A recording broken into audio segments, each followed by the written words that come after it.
basement. Boom. Bing. Boom. Boom. Welcome everybody to another Basement Roundtable, and tonight is a hotly debated topic amongst the members of the basement, that being the most influential console, spanning all generations. That being said, instead of doing just another, hey, this was the most influential console because sales data says so, or because society says so, we took a survey amongst the members of the basement, compiled that information, and made a top 10 list. And as such, only 3 of us could be here tonight, but that's alright. I have a ton of notes, and if they look at the screen right now, it's blank. But I do have a bunch of notes on all of the systems, and I will try to delve into everyone's points on the systems. And with no further ado, we will start with number 10. Number 10 being the Sega Dreamcast. I enjoyed that. Realistically, I never played minigames on it, but I played Soul Calibur 2, which I enjoyed a lot, and Sonic Adventure, which I also enjoyed a lot, which in hindsight I don't think it was that great, but I enjoyed it at the time.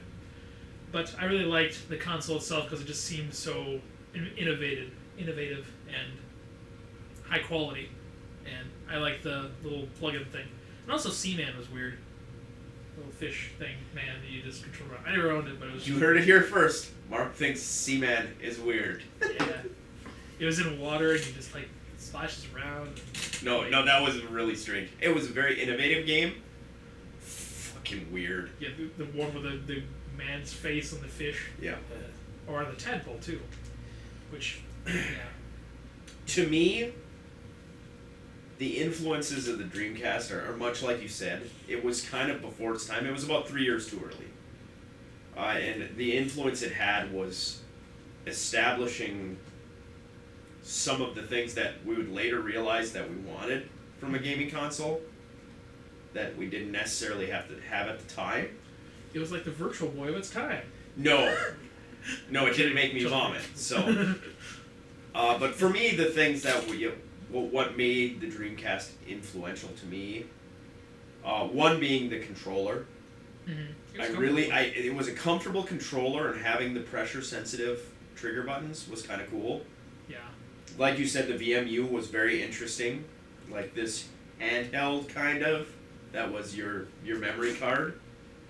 I don't remember what game it was, but one of them had a Tamagotchi. Yeah, it was like, what's the other term for it that's more commonly known? But yeah, they had a little character you could keep track of on there and feed it and give it whatever you do to things that are I remember using the VMU for basketball games. That's what I remember. Is you could have information. Oh yeah. That. Okay. The other thing that the Dreamcast did that was influential to me at the time, I may not have realized it, but was the online functionality. Thinking about it, that's when I remember having a keyboard and mouse that I got with it, and I was like, oh, I'm going on a website. That's so neat. Yeah, it was very different. Yeah. Way before its time, because everybody's like, why do I need that? I have a computer to do that. Mm-hmm. But I did too, but it was really nice just popping on the television and be like, hey, I can go on the website here, or here, I have unlimited power. And it had some very interesting games, and ultimately not a super influential console, but a innovative console. And that's how it found its place on our list. At number 9 on our list, we have the Atari 2600. I'm going to guess that Bevel never played it. Also a console I never played. Mark probably didn't play it. It was the first exposure to Star Wars I ever had. I played the Star Wars game on there where it's just it was like a tank game almost, where you saw AT-ATs in the distance, and you'd have to spin around in the speeder, whatever the... Snow speeder? Yeah, snow speeder. And you'd shoot at the AT-ATs, and it just had a block that went towards them. It was really, in hindsight, kind of cheesy, but at the time it was neat. So neat. That's to me, it was one of those, like, to my age group and a lot of the people from the basement that put this on their list, it was people's first exposure to a home console. I'd had that built-in base. Lots of people had it. It had removable, exchangeable media. And it did a lot of things graphically and with sound. Yeah, the Atari sound was garbage. I mean, to me. But at the time, it was just like, wow, sound effects. And I remember there was a couple games too that were just different. Like there was Venture, I think it was, where you were in a room and you tried to get past, like they had snakes come out towards you or whatever it was, and you had to get to the gym in the center, and you were timed to a point until that came out, and there was that game, and then also there was like Dragon Quest or something where you were at one side of the screen and the dragon was shooting fireballs at you, and it got faster and faster as each level went, and you had to dodge them and get gems as you went along. They weren't extremely complex games, but they were fun. Well, and that's a lot of it too. Is there wasn't a whole lot of a bar out there to live up to. It's true. So I feel that some of my opinions about it may be tinted a little with nostalgia, just because I didn't have anything to compare it to. Well, did you like E.T.? Oh, it was amazing. Because to say if you did, then yes, it's probably a little skewed. Yeah, no, and that was the downfall of the 2600, was the fact that it suffered the shovelware. Yeah. Which the next system on our list kind of suffered too, but Mm-hmm. it was a lot of just like things that there was a lot of games that weren't very good. Pac-Man, looking at you. Yeah, it was okay, but it wasn't really great. There were a lot of games like that they were passable. And I think it has to be, to me, it has to be on my list as influential, just because it was an introduction to video games in their modern sense. One thing I do recall about the 2600 was my brother played at a friend's house, Pac-Man, because he had the little mini arcade Pac-Man. Yep. It was about this big. Mm-hmm. And he never touched 2600 again because the little arcade game version of Pac-Man was way better than the actual console. So Yeah. It was pretty abysmal. But nonetheless, the 2600 definitely had an effect. I was discussing earlier off camera that I was raised with a computer as a computer gamer from a very young age, and when I played the 2600, it was neat just for the sake of not being on a computer. Like the games weren't as good as computer games, which that's pretty sad. But the ones that I played they're more like text and simplified. But when I played them on the 2600, it was just like, hey, this is on television. This is so unusual. This is different. I don't have to be tied down to a computer, which, yeah. well, if you're watching your TV versus watching on a 12-inch monitor, Yeah. or 13-inch monitor that you had at the time. So. Mm-hmm. And bad games. One bad game doesn't make a bad console either. So I mean, No. it's Ultimately, to me personally, it's not like I have to go back and play any Atari 2600 games. I don't feel the need. The basement's wall of consoles, which is my wall of consoles, does not contain an Atari 2600. I have one somewhere. I think I brought you a couple games for it. Yep, there's games. There's actually an Intellivision game in there too. Oh, yeah, okay. In with the Atari games you brought me. I also had a whole bunch of games. They're somewhere. Couldn't tell you where. But it was still influential to me. Yeah. It's just not something that I feel like I need to play today. Number 8 on the basement's most influential consoles list comes the Nintendo Wii. Wii. Nintendo Wii is a system that I think pretty much everybody has played. Yeah. You can go pick any person off the street, there's probably a 2 in 3 chance that they probably held a Wii controller at the very least.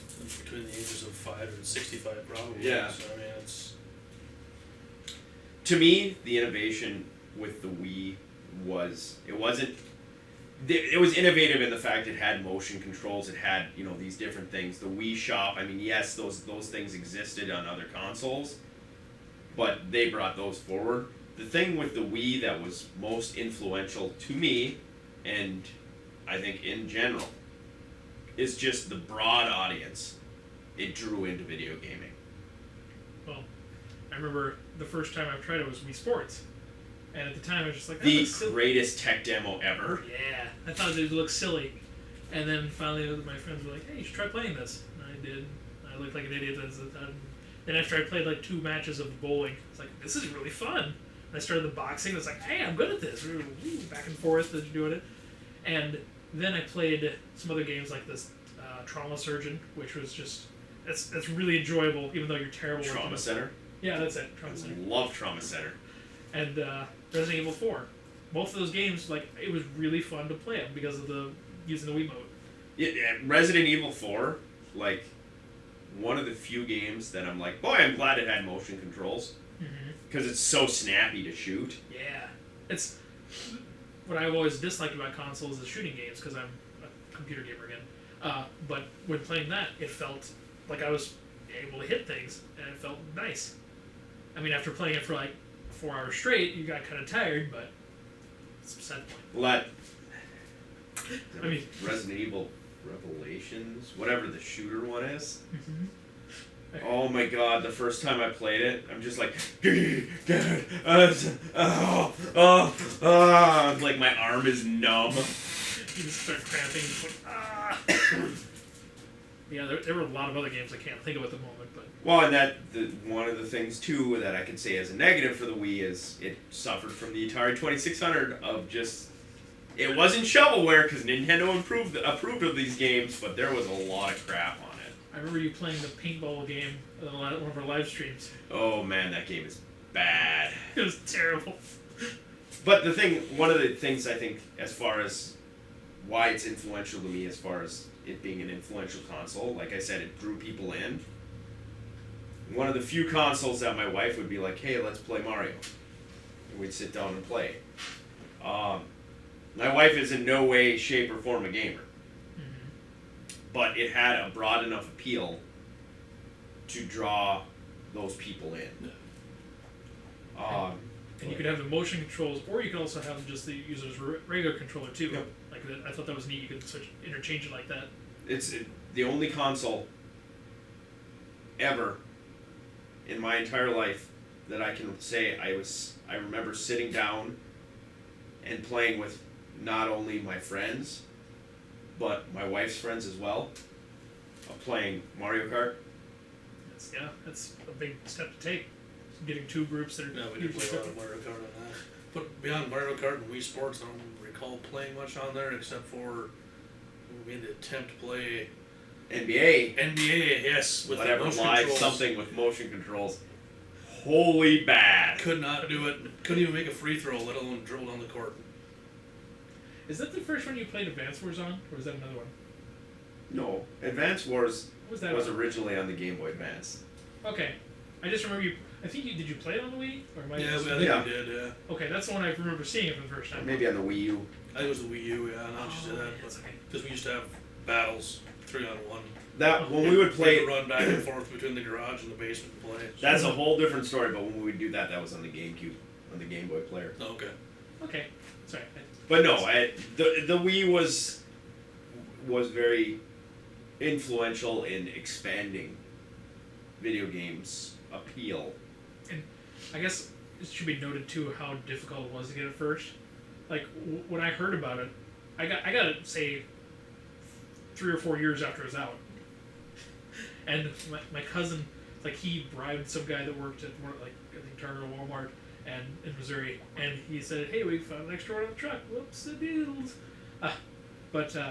No, he had some background deal getting it, and it was really difficult to get one for Christmas time and when they first came out. And the Switch was kind of like that, but nothing as terrible. The The Wii, Wii was very hard to get a hold of because I remember it was like the second Christmas came out. You still could, like, stores only get 10 to 30 units at a time and they'd be gone like that. Yeah. I just stumbled upon mine day one. I was like, yeah, I kind of want the system. Went to Target, there was none. I'm like, oh well. Went home, was playing games. My wife called. At the time, not my wife, was my girlfriend, and she said, hey, I had to stop at Kmart to pick up whatever, and they have a Wii on the shelf. Do you want it? And I'm like, yep. So I got it day one. Nobody suspects Kmart. Yeah, guess where I got my Wii U? Same place. had it on the shelf, didn't stand in line. But no, it was in that particular instance of expanding the video game influence. I feel that's why it's kind of an influential It concept. was very influential too, because that's when people started putting up YouTube videos of all the random, the big dude elbowing his daughter in the face and recording all that stuff, and that was. I mean, it's terrible. It got a broader expansion, not even just playing it as well. Mm-hmm. Yeah, it was an experience to play too. Yeah. Yeah, there was a lot to it. Lots of people breaking televisions. Oh yeah, there's tons of videos even now. Still, people throwing remotes through brand new $5,000 flat screen TVs at the time. You know, Yep. I mean. Yeah, that's a good point. But yeah, Even if you didn't have one, my parents knew what a Wii U was. Ah, Or that's a good point. a Wii console, I should say, because they saw videos of people doing stupid shit with them. Mm-hmm. It was popular culture at the time. Yeah. at number 7 on our list is kind of an outlier in a way. That being the Game Boy. I owned a Game Boy. They did not. Nope. Well, Once again. I technically did for like Yes. a year, but I bought it many years after its prime, and it was just because, hey, I don't want this anymore. You want to buy it for $20 or $50, whatever I said it. Yeah. Once again, I think it's a generational thing. Me being an old man. Well, not that far behind you, but Well, right, but I mean, from an age, yeah.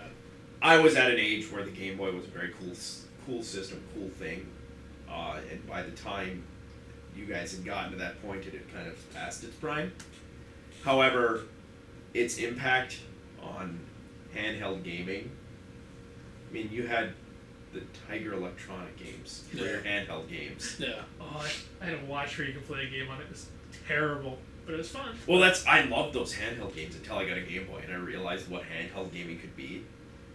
And I'm like, it runs on 4 AA batteries and that's it? How does it do it? It's magic. A lot of it too is if you were with me, I was never traveling much. I mean, when I did, it was once in a blue moon, but I was always nearby a computer or console, so I never really had a need for a Game Boy. And if I was ever in school, I would just come home and play video games afterwards. To be 100% fair, I got my Game Boy because we were going on vacation and my dad wanted me to to shut up on the vacation, and he bought it for me. I'm not even lying. He's like, "All right, you can get a Game Boy in a game as long as you keep shut up for the whole trip." But Parenting, yeah. parents were a lot more willing, I think, to buy a Game Boy for children. It wasn't very expensive. It was cheaper, and as such, it wasn't as much of an investment. You got to think it was like magic to them because nowadays everybody's on their phones and things all the time. Back then, it was just like you were talking and like doing all sorts of things, and you're just like, so dope. Yeah. The other thing that I feel is influential with the Game Boy, as far as in the greater world, is it brought us a franchise that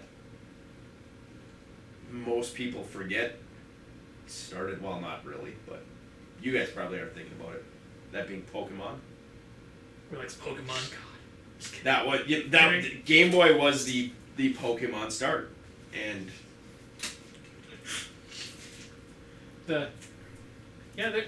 if I remember right, there were a lot of games for Game Boy too. there was a lot of games for Game Boy, and there was a lot of solid games for Game Boy, and I had a lot of fun playing the Game Boy, and I view it as kind of a gateway drug as far as game consoles go, Yep, just like crack. Wait. and it was around forever. For a long time, and people I saw with them were not people that I knew that owned other consoles. Like they owned a Game Boy, and that was it. Mm-hmm. My most exposure to Game Boy was people getting them taken away by the school teachers and principals in school. They were kind of sneaking right on the desk and play it or whatever. But Actually, yeah, I do remember that too. I remember Sega had, what was their version, like the Game Gear? Yeah, I have one. my cousin had one, and it was really, I thought it was neat at the time, and then he bought a Game Boy as well, and he played that a little more, and I was like, oh hey, this is way better. It was, it wasn't color, Potato, I think. potato. Yeah. But Being a Nintendo guy, the Game Boy was better. it was more that I thought the games were better for the Game Boy. And they really, I think, a lot of times, in most cases, there were good games for the Game Gear. A handful. Mm-hmm. But the Game Boy was, you had the Nintendo name behind it. Too, yeah. Which Nintendo has proved time and time again can sell consoles. Except the Wii U. Yeah. Here, okay, let's you want to just go on this tangent? Okay. Why did people buy the Wii U? That's a Wii, like a peripheral for it. Well, no, but the games on the Wii U. I mean, yeah, there's a handful. Once again, a handful of other games, but people played the Wii U for the Nintendo first-party games. That's true. But that's all it pretty much had, though. That's what I'm saying. Is Nintendo yeah. can survive on its name, on its core franchises. True. The Game Boy didn't have to. The Game Boy had a lot of support, but it was the introduction of handheld gaming. It introduced a lot of people to games. And I think we're seeing a lot of its influence today. Yeah, like it was the predecessor to the DS, which wildly popular as well, and they dominated the market for a long time. I believe you're missing steps. Oh, Game Boy Color, Yeah, Game Boy This Color. is- Game Boy SP. they're the same things. The SP was nothing, Actually, what was that span? I don't remember that one. or the Game Boy Advance. I'm sorry, was next. You remember the Game Boy Advance? It was like this big. Okay, I think I owned a Game Boy Color, so yeah, I thought they were the same thing. No, Game Boy Color. Then Game Boy Advance went to the Game Boy cartridges were kind of square. Mm-hmm. Then you went to those long flat ones. Okay, I Game didn't Boy remember those. Advance. I think that's what I remember those, and I remember I tried to rent one time, and I was like, why doesn't this work in the Game Boy? Oh, it doesn't fit. What? Why? And then I realized, oh yeah. The SP was the flip screen backlit one. I Okay, believe. so that was a real predecessor. I have yes. one. And then you had the DS. And you had the 3DS. Makes sense. But yeah, no, the Stepping GameCube stones. I feel was influential and an enjoyable console. One I own. Is that lineage still going on? 3DS is 3DS is still out there, fairly recent. which is weird with the Switch being out there, but I think they're going for the cheaper market too. well, it's They're going for the kids who can't quite afford a Switch. but the Switch is, I mean, it's a handheld console, and that's here because Nintendo had handheld consoles. We have phones with games on them because Nintendo proved people wanted something they could take with them. At number 6 on the basement's list is the Xbox. Not the Xbox 360, not the Xbox One, the Xbox. The good old giant block. Original. 2001, 2000, whatever it was. To be 100% fair, I own Xboxes. I've had an Xbox in my house since it came out. The first Xbox I bought was in like 2011. It was just somebody was like, I got an Xbox, you want it for $20? I'm like, yep. You have a lot of things like that. Yeah. It's like, hey, I'm gonna get rid of this. Want it? Okay. Here, I'll sell it to you for cheap. Okay. But as far as the Xbox being influential, a lot of what the responses had to say about it, one huge thing that people point out as being in influence is the Halo franchise. And I can't argue that. Halo took what its predecessors, as far as your first-person shooters, your multiplayer shooter games, and they kind of refined it, brewed it into a better concoction. I was terrible at Halo. I can drive the Warthog and that's it. But people who are very much into that style of game, and on the console, because I understand you had a lot of that already, PCN. Mm-hmm. But a lot of those people sing Halo's praises as kind of the epitome. It's when you kind of crested into that first-person shooter genre on a console. And hand in hand with that, this was a lot of people's introduction that weren't doing PC gaming, console gamers, introduction to online play. Playing Halo online with Xbox Live. I remember that's my first major exposure to console-specific games, because I really wanted to play Halo when it was on the Mac originally, and then they said like, oh, it's going to be Xbox exclusive. I was disappointed, and then it finally came out on a computer, and I was disappointed because it was not ported well. So that's pretty much it. Like I was disinterested in the Xbox or partially because of that, and also because I was more of a PlayStation groupie. And I really like though that they had the competition going because I think it made both consoles better over time. And I think that there's truth to that. The things I remember the most about the Xbox as far as just personal experiences with it. Number one, being very mad they bought Rare. Yeah, too. Okay, I remember that. You sons of bitches took Rare away from Nintendo. I remember being mad about that. Number two was this thing has a hard drive and I can put music on it. Yes, that was awesome. The amount of music that was on, it was Vince's Xbox, was the one at the house. The amount of music I put on Vince's Xbox is the one we still use today, which speaks to the quality of the system. Yeah. But thousands of tracks. Yeah, The third thing. At that time was unheard of because you still had 200 disc CD change. I mean, everything was on computers, but Right. Just moving to the MP3s where they're yeah. huge. The third thing is glitches. And it probably is mostly from my exposure to Knights of the Old Republic. But just finding the most messed up glitches, and that was something like, you got glitches like graphical glitches or little glitches in, older systems and stuff. This was my exposure to like major glitches.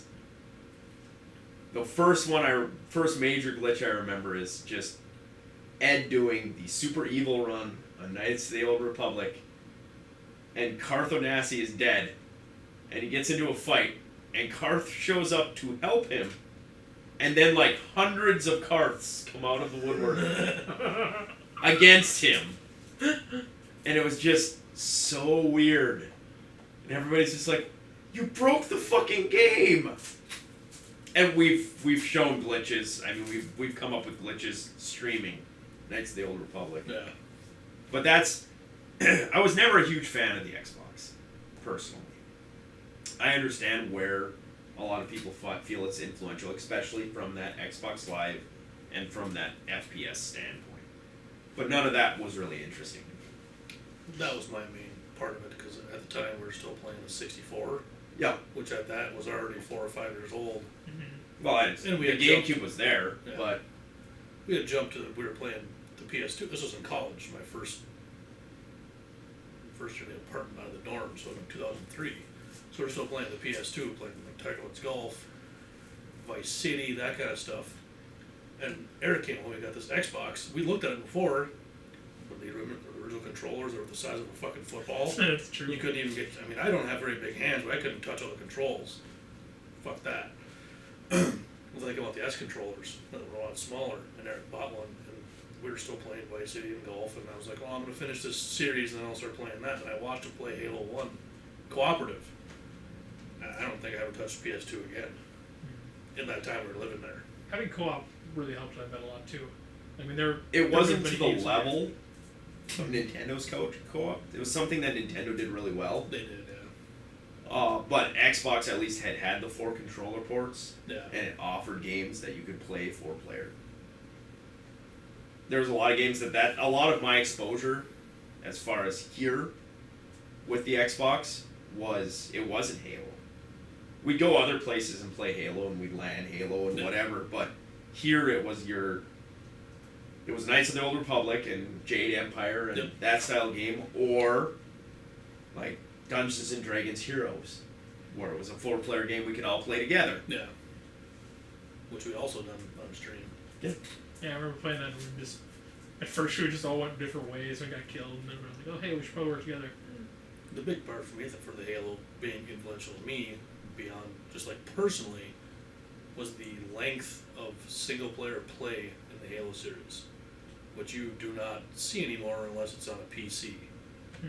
You can play Halo Legendary, the whole mission through takes a long, long time, versus like Call of Duty, even on hard level, you can do it in 2 hours, 3 hours tops. That was the part I enjoyed about it. So I don't like playing online. I don't want to deal with a bunch of 12-year-olds or 35-year-olds that do nothing but play video games all day. I want to do something to relax and enjoy myself, and not just get murdered as soon as I get in the lobby. You know what I mean? So I mean, to this day, we still play Halo. Yeah. I It's mean, been out for 17, 18 years now, whatever it is. I still play it and I enjoy it. So yeah, and you could also, I've heard of people being competitive and play Halo. Like, you could have the two groups and still have fun if you weren't competitive. Like, I mean, you didn't play the same game, but like we did that too. With like Ross, is very good at it. Ross was one of the best. Ross and Kevin are one of the best Halo players I've ever seen, and we do 3-on-1s against them. They take turns. And that was a lot of fun because you're with your friends in the same room. You're not dealing with crap online. Mm-hmm. Or like a LAN party. You remember doing 4-on-3s? 4-on-3s were fun too. We go to Ryda's apartment, Yeah. Lena's apartment, and it would be Ross and the two girls that never played video games before, Yeah. and the four of us. And he would have to try to kill us to get the score fast enough before we could hunt the girls down and kill them. His handicap was that he had two people that were going to die on the regular, so he was on a timer. Yeah, no, I understand the influences it had. They weren't necessarily influential to me, but that's only just based on my preference in games. Well, the Halo platform was kind of focused, well, not exclusively, but focused on things that you don't per se like, first-person shooters. Yeah, racing. Racing. I do like some racing games. Well, we played a lot of, was it Forza 1 or whatever, the original racing, played a lot of that too on there. I mean, Which came out first, the Xbox or the PlayStation 2 came out, I believe, first. 2? Or maybe it was the same time. Like I said, I didn't Close get by. any exposure to it until like 2003. I'd already been off like 2 years. Yeah, I got late exposure to it as well. But I remember around that time frame though, I remember games, like I was impressed by how good they looked. Like before it was just, they were fun games, they looked okay, they looked decent. But then at that point they were just like, wow, that's almost photorealistic. It really isn't. But at the time I thought it was. Well, the graphics at the time were pretty good too. So. Yeah, they just had some really nice looking games. Like I remember one of the racing games, and just like Gran Turismo was a PlayStation one, and Forza was the Xbox one, and just looking like they're pretty comparable. They look amazing. I was never worried about graphics, so Well, I don't really care. maybe either, it's but because I'm a Nintendo fan. I thought about it. I was like, hey, that looks neat. My roommate at the time didn't go to school, and he had a nice big L-shaped leather couch, like a 55-inch flat screen to one of the big rear projection ones. Mm-hmm. So you could actually play these games, and it was one of the first times playing a good system on a huge screen. And I think that's probably one of the most influential parts of it for me, because you're not. What's over there? Is that a squiggle? Oh, I'm dead. Oh. Well, doing a 4-player Yeah, I all against all on Halo on a 24-inch TV, I mean, you gotta be 2 feet away from it to see it, so. remember I played that in GoldenEye doing that, and just it was so difficult to see on a small screen. Yeah. We were kind of gifted in the fact that I kept finding big TVs, giant old CRTs. Remember the big one I had in my apartment? Yeah, you always had big TVs. Eric's was. I mean, they weren't nice televisions by any means. These were TVs that like somebody I knew, Yeah. like an aunt or an uncle's, like, we got a new TV. You want this TV from 1970? It's gigantic, weighs 700 pounds. I don't know if they're that old, but they're pretty old. Back from the Mesozoic era. They were heavy.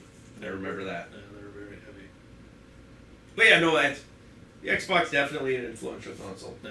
And one last thought is that it was Microsoft's foray into that, and it was just nice to have a third person in the market. I mean, I wasn't a huge fan of it, but I appreciated, like I say, Mark, don't forget Sega was in the market prior to this, and there was 3 people in the market. well, they were out of it for a while. That's what I'm saying. Yeah, Like, no, Sega they were done by disappeared and Microsoft came in.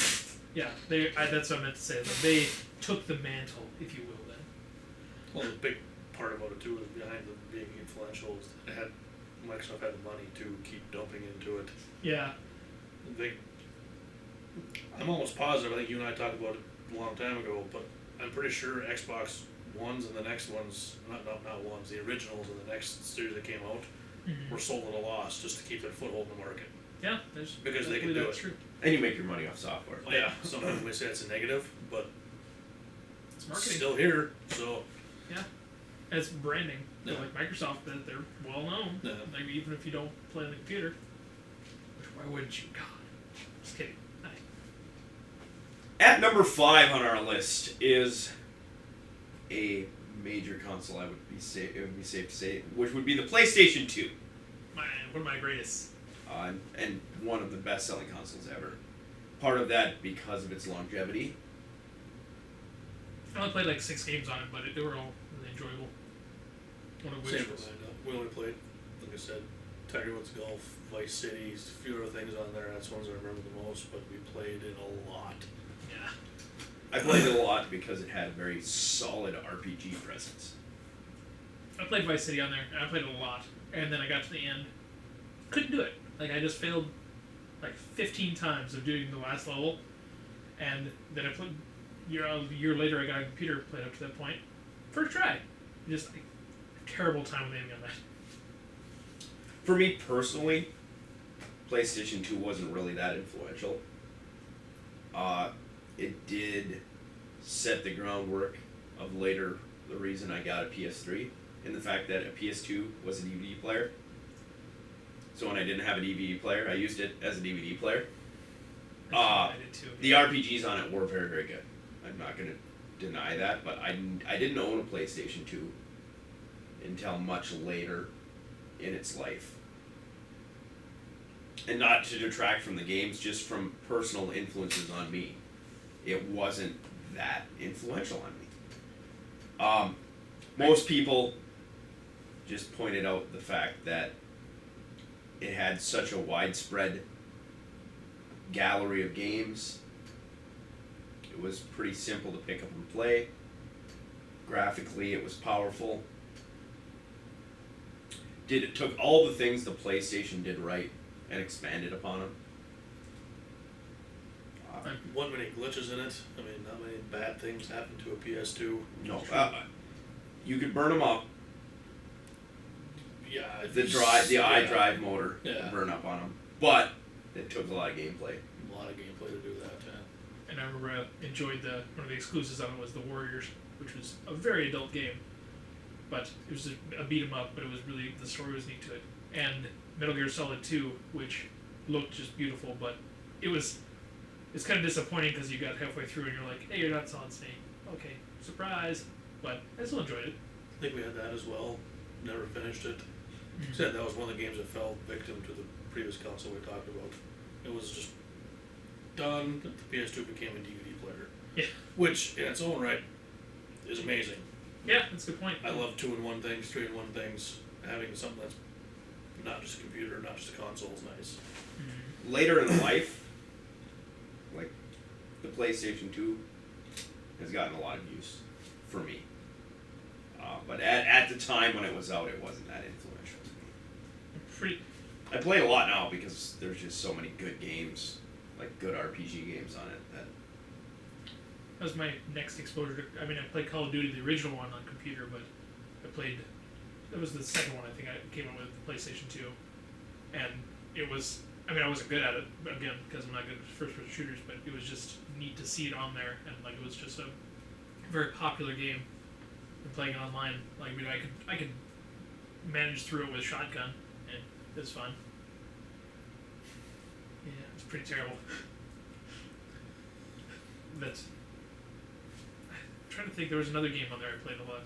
I remember I did get Armored Core, thinking, oh, it's a mech game, this will be fun, and I was terrible at it. Like I played the first mission and just failed horribly, or it was Armored Core 2, and it was just complex, and it was overwhelmed me. It was like, no, we're just gonna play some of this. But you have now, because I played it. Early life of the PlayStation 2, the only thing I remember doing is Jared bringing it over and playing Dynasty Warriors. I couldn't tell you which one, but I remember playing it. Which I love the Dynasty Warriors franchise now, but part of it was, that was a time when it was very difficult for me to accept the fact that Nintendo was number 3. Nintendo fanboy, stayed strong, stayed away from it. Played his kiddie console, the GameCube. Yeah, remember at the time too, I tried it and was like, no, I'm gonna stick with the PlayStation. And the PlayStation 2 also, 1 and 2 I really enjoyed them. And 3 I didn't get until later in the game, but with it 2, it was like at the peak where I was still, no, it wasn't the peak, it was coming off that peak, I guess. And I still enjoyed most of the games on it. And Twisted Metal Black was what I was trying to think of, where it was moving towards more adult games, and that suits me better. But they were still fun. You could easily pick them up. Like, they weren't too complex. A little bit. But with PlayStation 2, I remember most of the people I knew had that, and there were a couple people at Xbox, and they were just like, That's the thing in college. When you go to someone's apartment or you go to someone's dorm or you go to their fucking fraternity, there's a PS2 everywhere there was a PS2, and I can't argue it. I understand and it had such a long lifespan. It's sold so many units. It's just there's definitely influence there. Just not for me personally. Yeah, the first PlayStation, it surprised a bunch of people, and then the second PlayStation, it was just like, they can still do it. Oh, hey, they're still going up, and then from there, it set the groundwork for establishing them as a major company. I mean, the first one did that, but they continued it, and they showed that it wasn't just a flash in the pan. Yeah. At number 4 on our list is the Nintendo 64. We've mentioned bits and pieces about this. Until the Nintendo Switch, the Nintendo 64 was the last console I stood in line for. I don't know if there's a console in my lifespan that I was more excited for. I rented a lot of games for it, and I played like the Pod Racer, which was surprisingly fun, and like the Wave Runner 64 and Mario Race 64. Wave Race, yeah. That and Mario, I thought were just so neat at the time, and I didn't even play them until like a year after it was out, and I saw it in a place where you could go and rent time to play on consoles, whatever game you wanted. And I saw somebody playing that, and I was like, "Oh, that's really neat. I'm gonna go try that." And I did, and it was really just different because it was 3D. And just the true introduction to 3D on a large scale obviously influenced everything, because that's where we're at now. Mm-hmm. It set that groundwork. And they kind of started with the Super Nintendo, but this was really... This was true 3D. Yeah. Like, they just... This wasn't Mode 7 yeah, falsified 3D. And Star Fox 64, amazing. I like the first one, but the second one was just... I mean, the Super Nintendo version I liked, but this was... It was my jam. GoldenEye, I think, was a lot of people's introduction. Once again, Halo refined it. GoldenEye, I think, introduced a lot of people to that first-person shooter. Yep. Especially the multiplayer aspect. Yep.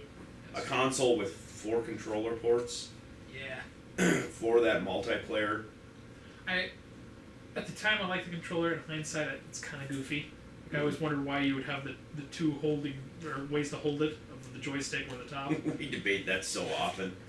I first got the console, I hated the controller. Played the console for a couple of weeks, loved the controller. Going back, I'm kind of indifferent towards the controller. Mm-hmm. I don't like it, but I don't hate it. It was very unique. Yeah, it was different. There hasn't been anything really that crazy ever since. So, I mean, the Wii controllers were, totally different, but they set the standard for controls on that later on. But at the time, the 3-stick, what in the fuck do you do with this? And how do you hold it? And you finally figured it out, but You hold it backwards.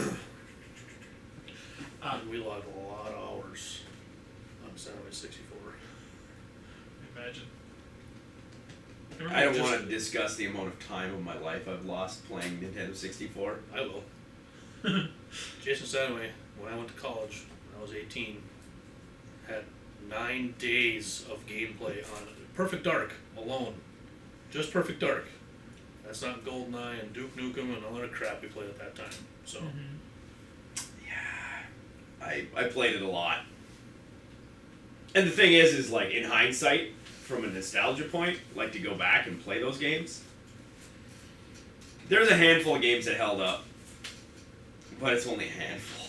yeah. Yeah. Even when Ryder got this Perfect Dark on whatever console we had it on, and the graphics, Xbox Live on the 360. yeah, on the 360, the graphics were cleaned up, the controls were a lot better, and I think we played it once, and that was that. Never played it again after that, so. It was definitely a product of its time. Yeah. But it's just, like, the Virtual Boy was another way where it was like, it's a neat concept, but in hindsight, well, this was a lot better, obviously. I'm not comparing the two that way, but I'm just saying that they were innovative and they set the bar. And without it, it would be totally different. But at the time, it was amazing. And going back, it's just okay. Like most of the games don't hold up that great visually. The 64 was influential for me, and I think for a lot of people here, just because that was the come over and we're gonna all play because you could couch co-op it. Well, couch co-op, and at the time we had all sorts of free time and free money because we were between the ages of 15 and 19 years old. I mean, what'd we do? We played video games, we drank, smoked cigarettes, and played paintball. Yeah. All in pretty much equal parts, so. Go to work, come home from work, play Nintendo 64 all night. Yeah. And a strong mention to the Rumble Pack. That was an introduction. Yeah, it was. I forgot about that. An innovation of the system, and who wants this? And then you play Star Fox with it, and you're like, this is so cool. Mm-hmm. Which actually, most controls now have some sort of vibration feature. Yeah. The last of the cartridge-based home consoles. No, the Switch does cartridges, but Yeah. If you go that archaic route, you can also just download and feed.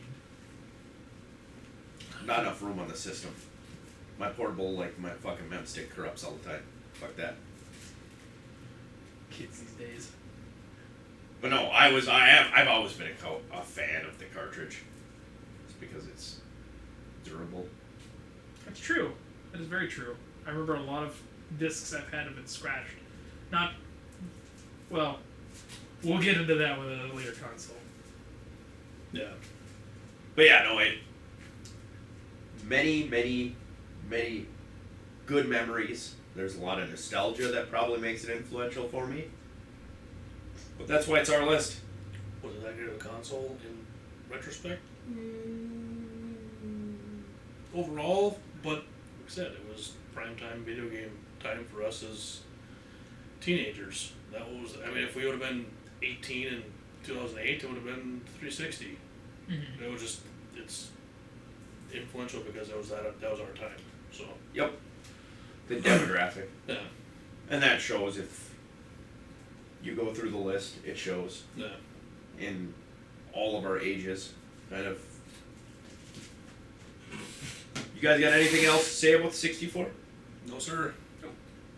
Let's move on. Now we're moving on to the basement's top 3 most influential consoles, and most people can probably guess at least 2 of these, if not all 3. And the order, well, this is pretty standard. Yeah. We've talked about it so far, the Virtual Boy. Yeah! No, and these are all obviously they are icons in the gaming world. So number 3 is the Sony PlayStation. I really enjoyed it. I was gonna say that. Never played it. I played one game on it. And I just kind of went back to, well, the SNES. Which game did you play with, though? Some shitty Wave Runner game. And at the time, I borrowed it from Cole, who I lived next to, and that was all he had for it because it was that new. Uh-huh, yeah. And The first game where... he went through it, and he played for like a month, and then we went back to playing like Red Alert and, PC games. Mhm. So, real-time strategy games on that. And it never really took off with us. That was before I knew him, too, so. They had a Red Alert game for that, too. Yeah. And I got the mouse for it. And they had a keyboard, too, right? I don't remember the keyboard. I had the mouse. Okay, I think it's I just believe the mouse worked with XCOM. Oh, yeah, okay. But I remember playing that, and I was like, why am I playing this rather than on the computer? Oh, well, it's fun. But the best exposure to it was Tomb Raider. The pointed moves and the flying T-Rex shooting. Yeah. I remember Tomb Raider. It was really fun because you could the puzzles were different at the time. In fact, I mean, they really were. I'm sure there are other games out there, but to me, you could swim underwater. You had to use light flares to be able to see around things. It was weird, and it was kind of over the top because you could flip around and shoot at wolves, and you had the little you were all jumpy and whatnot. That was before every game had that, and it just got old. But that, and also Descent, which is a weird game. It was like a space shooter, but you were in like a bigger ship, and you flew around. And I got a link cable and played with my cousin, and I just thought that was the neatest thing ever.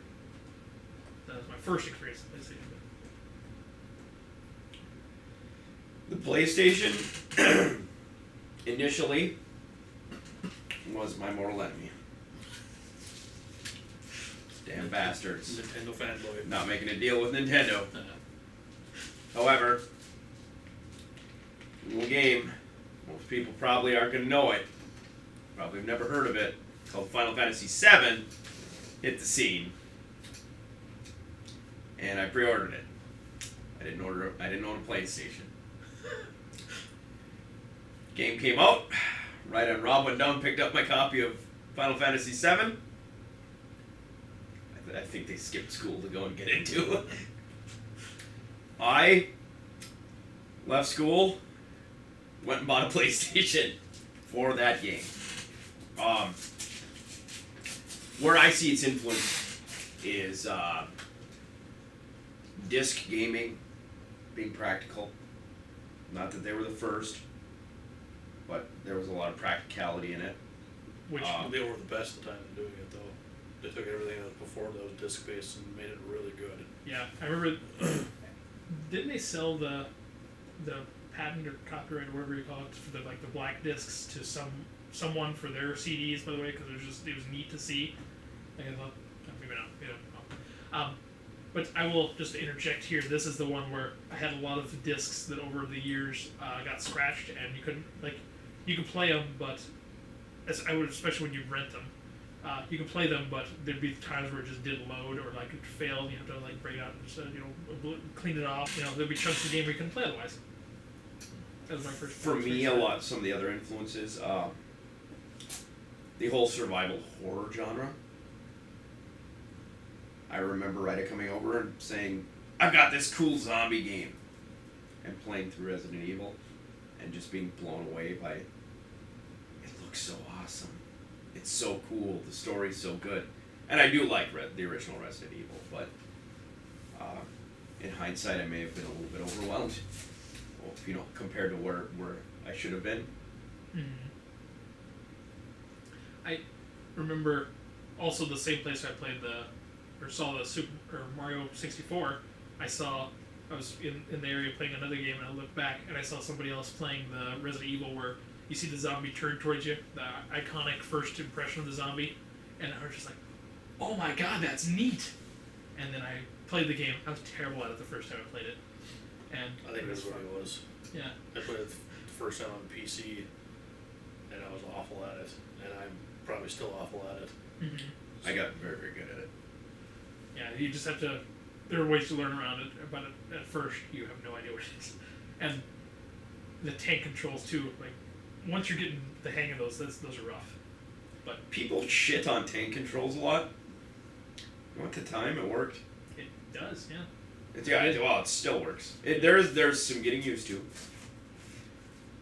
And I just remember the PlayStation Twisted Metal I loved.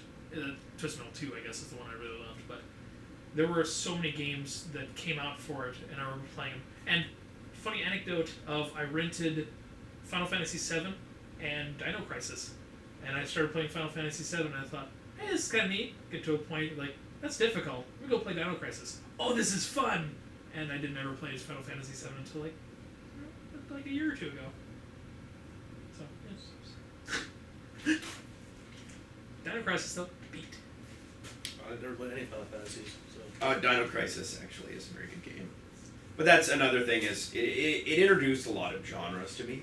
Yeah. The survival horror reinvigorated the sports genres to me. It introduced a whole lot of new RPGs to me.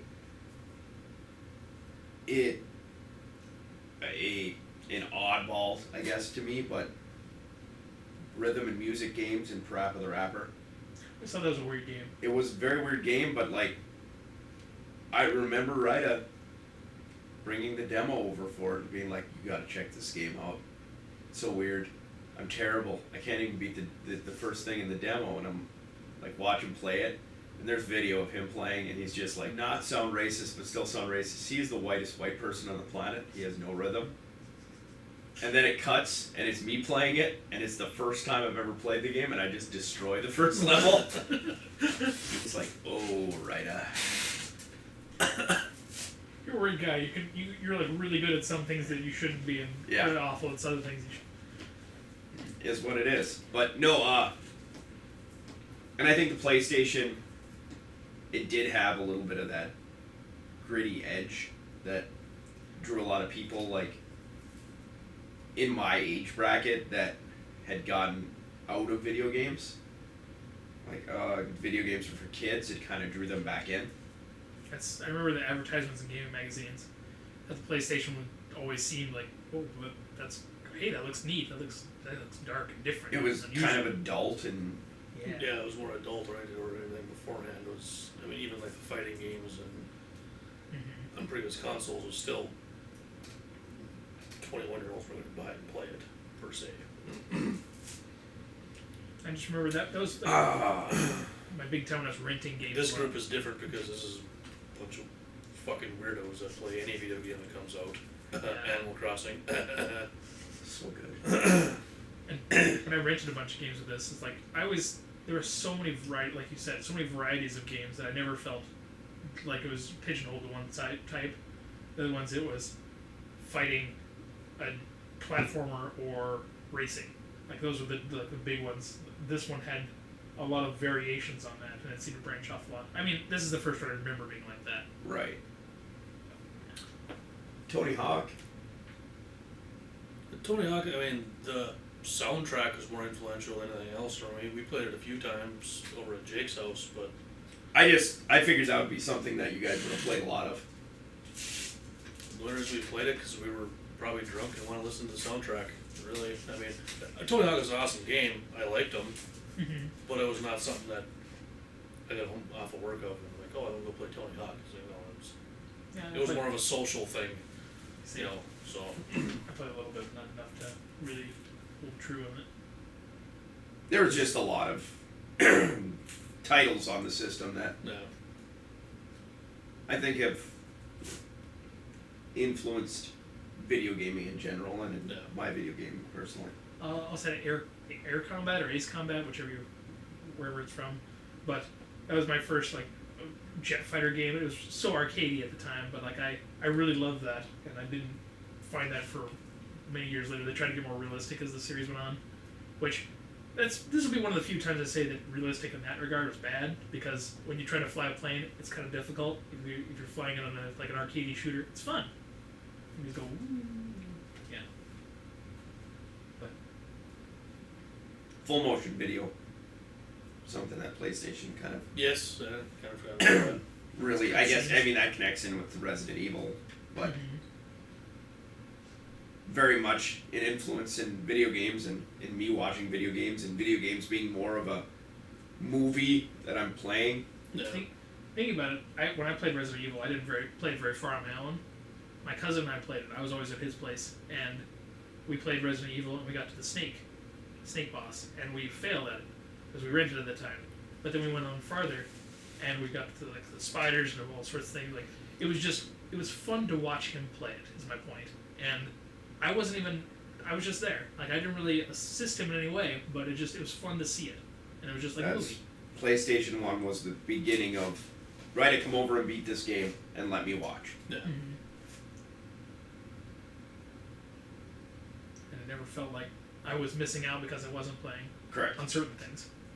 And it brought another console into the console wars. So, at number 2 on our influential consoles list is the Nintendo SNES, the Super Nintendo Entertainment System. It's Go fun. ahead. I had a lot of good years on that. That was the one where, again, big renter, I would get a bunch of different games, and that was the first like big racing game I ever got was Top Gear 3000, which probably isn't that popular, but it was just. I know what it is. It was like an RPG with a racer, and it was interesting. And Super Mario World, obviously an amazing game, but that was one of the best. And Star Fox, and there were also like sports games I even play, which I rarely play sports games, and there were platformers. There was just so many different good games, and it was just the first thing I was exposed to was Super Mario World. See my brother play it, and thinking that it was like that looks like fun, and like that sounds really good. Like I really enjoy what I'm seeing here. Like it's a assault on the senses. And he wouldn't let me play it, that jerk. And then I finally got my own later. Like, yeah. That was the first console I actually owned.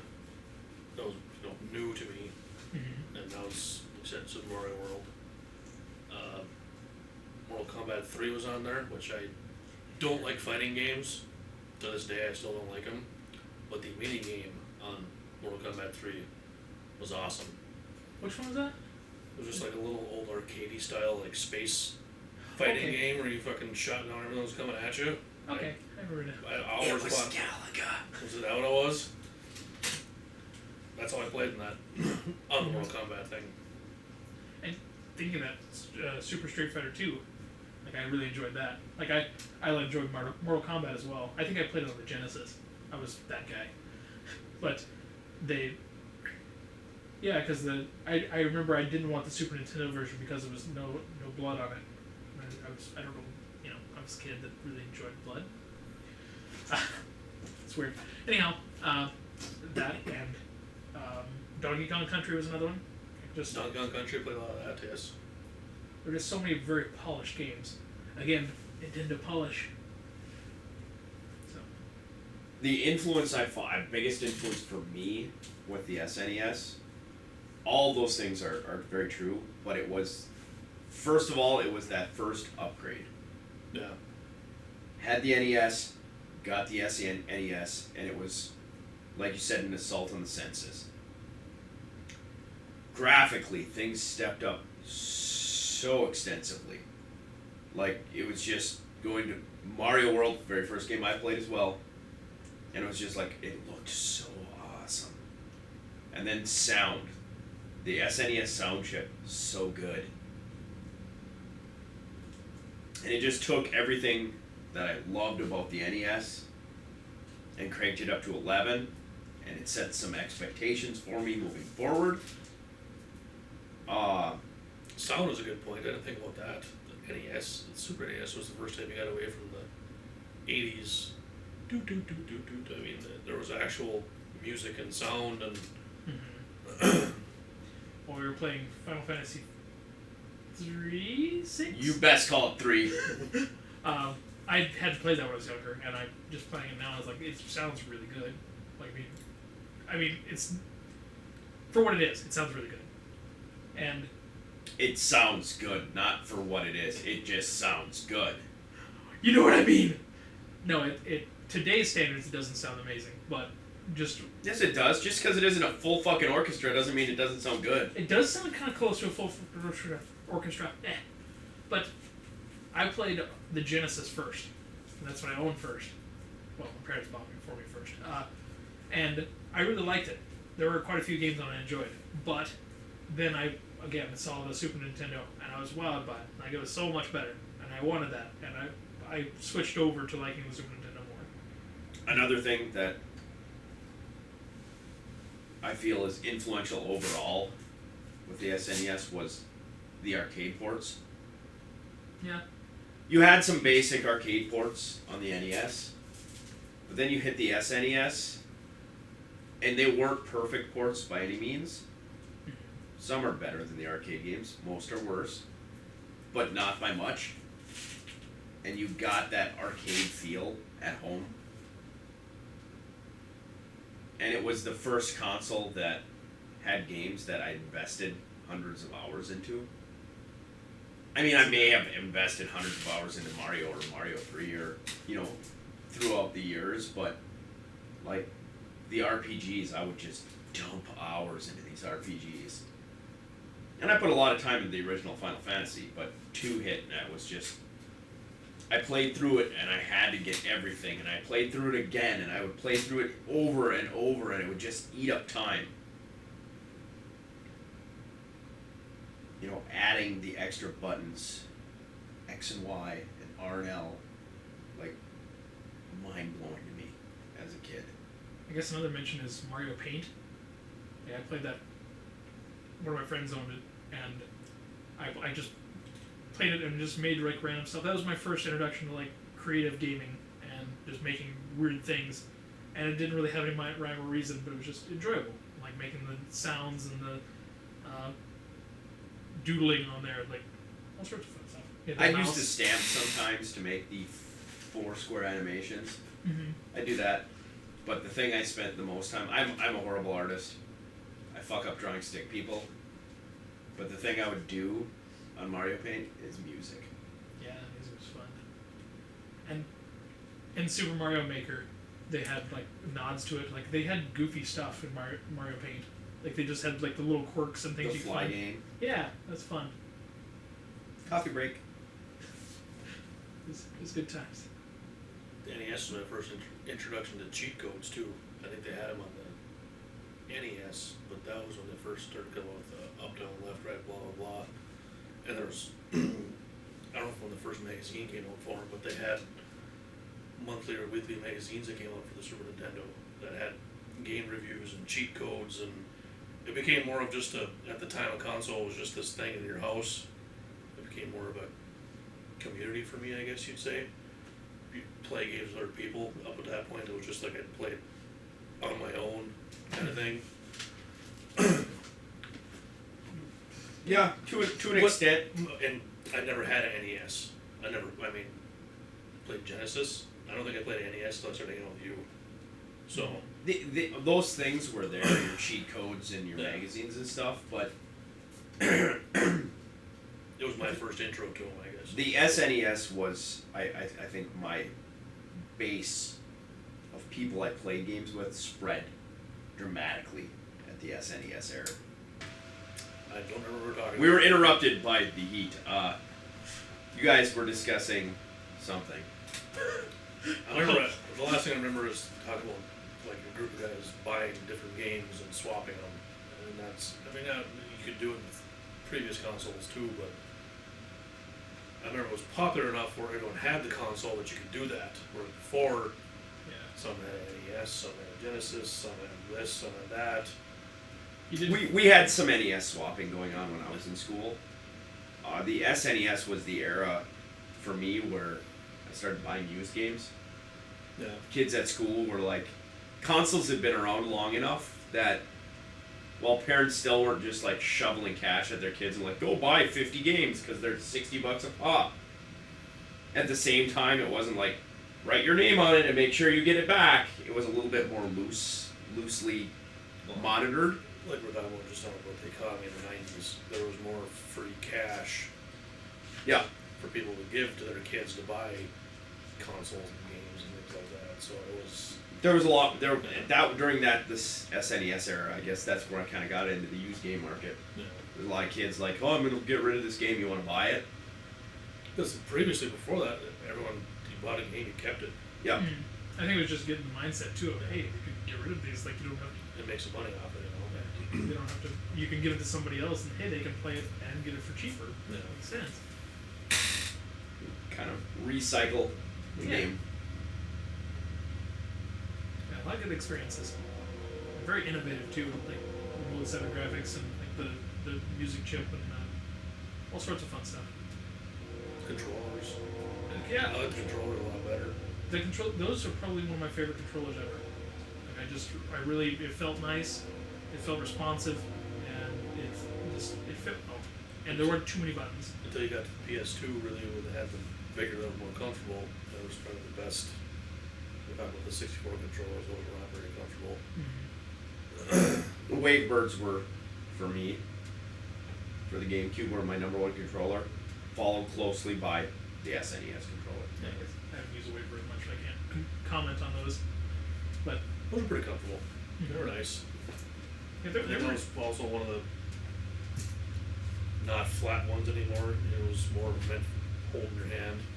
more ergonomic type. Yeah. I heard that was some of the PlayStation 2 when they first went into that. They were going to have it flat like the Nintendo controller, and they said, well, this fits more comfortable in your hand, and also you have the top buttons so you can hit those more easily because they're two.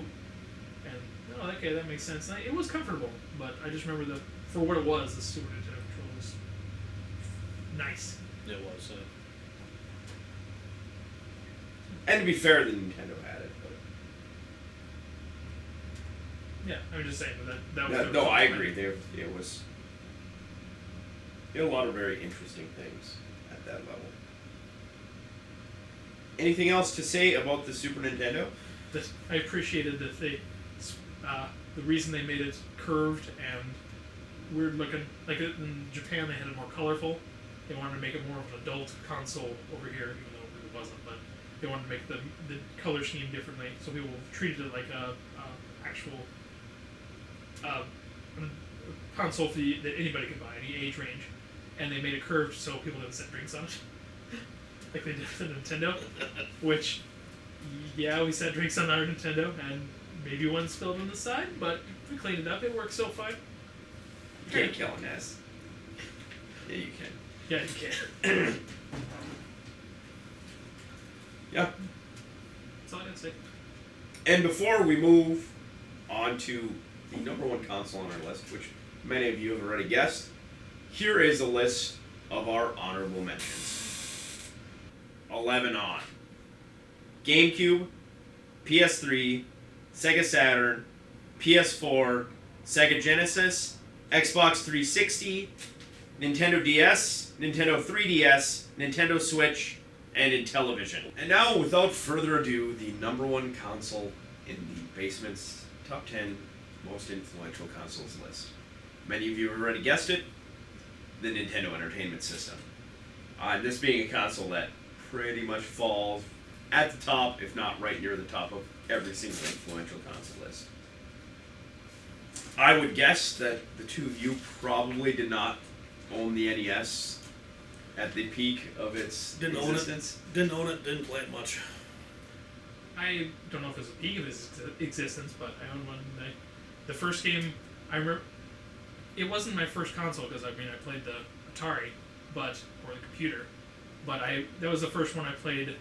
Super Mario Brothers a lot, and Dr. Mario actually, and Duck Hunt too because they came together. Those three games were pretty much all I played on it, and then Yeah. so. That was my first social interaction with games because there was a guy who worked with my parents and he would play Dr. Mario with me, and I wasn't really good at it, but it was so much fun. And I'd wait for him to get there and we'd play that and back and forth. And it was a neat puzzle game. For me, beyond just the fact that the Nintendo saved console gaming, not to say that console gaming wouldn't, I think that had the NES not come out and done what it did, I think we would be playing a whole lot more computer-based games right now. I don't think console gaming would necessarily be as large of a presence. But beyond which, they did, you had quality control on the games that were coming out. And that doesn't mean that there isn't shitty games for the NES, because there's plenty of them. But it wasn't as much shovelware. LGN does fall in that. There's a handful. There weren't many, though. Yeah. Not very many. Good. I can't even really argue a whole lot of any of the level games being good, but You know what? There were a couple of them I actually enjoyed at the time. They weren't good, but yeah. what did you have to compare it to? Well, right. Part of it is hindsight's 2020. Mm-hmm. You had the introduction of the controller, basically the model that all modern controllers, save the Wii, were built off of. Actually, the Wii it was laid out like that. It was true. It was just different. Yeah, motion. But you went from joysticks primarily, and there were controllers like it, but this was the main controller for the system, and it brought it to the populace, and people adopted it, of the control pad on the left side and the buttons on the right. It was simple. Most people could pick it up and kind of figure out what games to do. Yep. And another mention of, especially with Mario, with the polish, like you always talk about, the first level they did so well in just introducing you to the game. And in most games they did pretty well at teaching new people who've never touched a console before. They show you what to do to a point. I remember with Duck Hunt, when you were shooting with the light gun, it was pretty simple, but it was a neat thing that anybody could pick up. And once you did it, you're like, oh, this is neat. Hey, you try this. Hey, you try this. It was a social type game. And games had volume. It wasn't the arcade style anymore of the same level or the same 3 levels cycled over and over and over. You brought in a whole support culture with your Nintendo Power. That's a good point. And 2-player gaming. That was true 2-player gaming. Like an arcade, yeah. And also they were difficult too, but they, like you say, they had progression to it, but they were still difficult. So I mean, it balanced out both. So you still had the score, but it wasn't as much about that as much as just seeing more of the game. In hindsight. Yep, yeah. No, it was a giant evolutionary leap in console gaming. Gaming period, just because before that it was all like you said, it was all about high score or pinball machine Yeah. tilt or it was numbers, that's all it was. Whereas NES you started having more exploratory options. You could play the game and not just try to race through it. So They had a story to it. yeah. I mean, they were simplified, but there was still some there. Yeah. Well, some of the games have a fairly complex story. It's true. It's strange to look back and think that, Dragon Warrior 4 is the largest game on the NES. And it's like 264 megs or something like that. No, it's 264 kilobytes, I'm sorry. Still, not very big. And I remember too, compared to anything now it's not, but it seemed very colorful at the time. Like it seemed pretty to look at, I guess is the way to put it. And even the sound. Yeah, the sound was good for what it was at the time.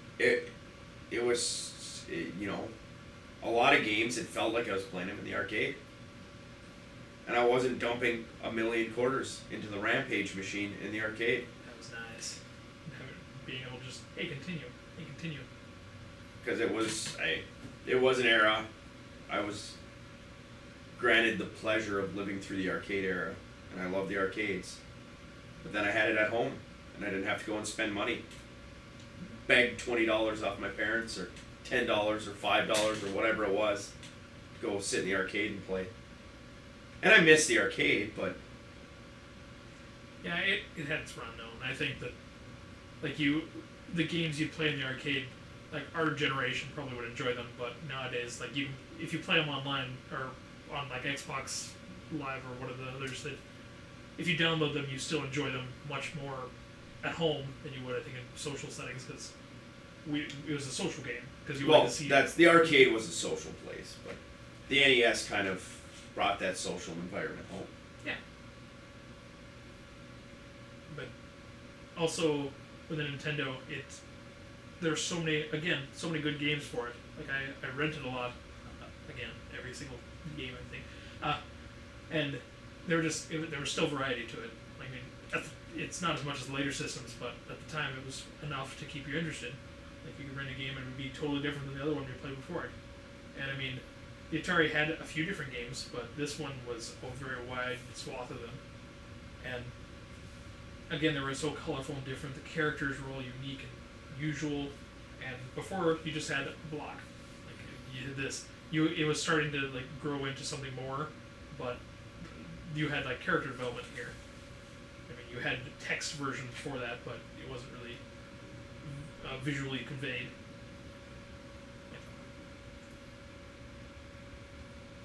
Yeah, I think it's very, very deserving of the top spot. I can understand where some people say others belong here, but ultimately, in my opinion, without the NES, the gaming landscape is very, very different. It would have still happened, but not to the same scale. It would have.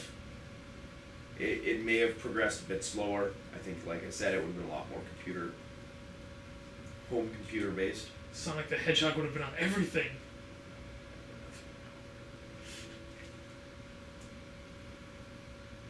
Nobody likes Sonic. Kidding. Everybody loves Sonic. Some people do. Something else I did too was the different controllers, the guns. Mm-hmm. What was the bazooka for? Was that for the NES? That was for the Super NES. Super NES? You're talking about the Super Scope 6. Yeah, sorry, that was console, next console. But yeah, it was. The light gun wasn't the first light gun. There were light guns out there I remember. for all the systems prior to. You just don't remember them. Also, they had the They probably also the cost helmet us- that had the little like glass thing Oh over it. god, Oh, I the forgot about V-Force. that, Yeah, It's terrible. I could never get it to work. My parents. Power glove, Power glove, Oh, terrible. yeah. power pad, all that kind of stuff. They had friggin' movies about video games. The Wizard is basically a giant Super Mario Brothers 3 commercial. There's attachments for it beforehand, but I think an actual gun for like playing Duck Hunt on a previous console will probably cost more than an actual gun at that time. No, Nintendo made it we had relatively it. cheap, We had it made it mainstream, mainstream. and it did it effectively, and it did it in a game. My experience with shooting games prior to the NES were basically target shoot the moving block. Nintendo had the foresight to pull the trigger if the screen goes dark, except for the square with the duck in it. Identify if the gun is pointed at that square. I believe that's how it works. Yeah, it was innovative.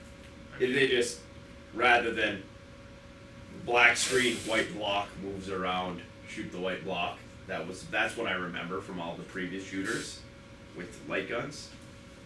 This changed it.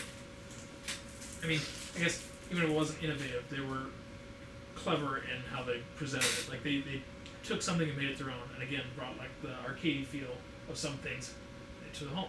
And they marketed it well. Yeah, you can't understate marketing. Like I mean, a lot of these consoles wouldn't have taken off if they hadn't had the great marketing behind Nintendo, and I mean Sony later, Sega, all of them, Xbox, Microsoft, yeah, everybody gets that. Sega does what Nintendo don't. Okay, there were some low points too, but like Nintendo has always been very good about keeping the brand going, and I mean, I'm not going to say they don't sully it every now and then, but it's rare. They only have Super Mario Brothers movie come out once every 100 years or so. Wand of Gamelon. That's the challenge. Mark has got to play it. Oh my God! Never mind. No, I forgot about that. We don't talk about that.